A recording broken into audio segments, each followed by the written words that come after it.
Hello पिलामाने मु तुम समस्त को स्वागत करुच्ची होम ट्यूशन को। आज जानिबा नोबेल पुरस्कार जन्म पछर कहानी। गतकाली निजे आविष्कार करिथिबा विस्फोरकर विस्फोरण रे नोबेल मरीगले।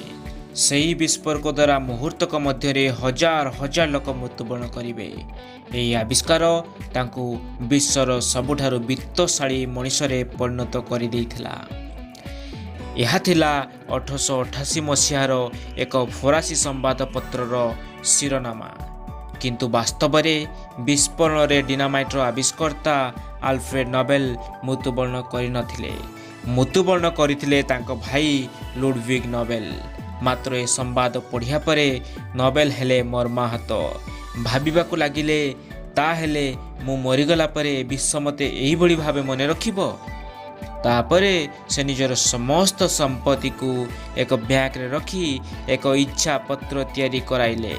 सेही गच्छित धनरु जो वार्षिक सुध मिलिबो ताकु प्रतिवर्ष विज्ञान साहित्य और शांति पाई एपरी लोकंकु प्रदान कराजिबो जो मानकर महत्वपूर्ण अवदान ए विश्व को मनुष्य जाति पाई एक उत्तम स्थान रे परिणत करिबारे संभावना सृष्टि करि पारिथिबो। तेणु 1901 मसीहा ठारू physics, chemistry, medicine, literature and peace पाई एवं 1969 मसीहा ठारू इकोनॉमिक्स पाई प्रतिवर्ष एही पुरस्कार दिया जाउअछि। प्रतिवर्ष डिसेम्बर 10 तारिख रे एही पुरस्कार गुड़िक स्वीडेन रो स्टॉकहोम ठारे प्रदान करा जाइथाय एवं शांति पाई नॉर्वे रो ओस्लो ठारे प्रदान करा जाइथाय।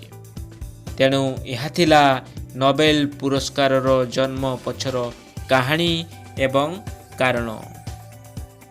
जदि वीडियोटी मन को छुई थाए तेबे निहाती भाबरे शेयर, सब्सक्राइब एवं कमेंट करिवो। रहुची नमस्कार, धन्यवाद।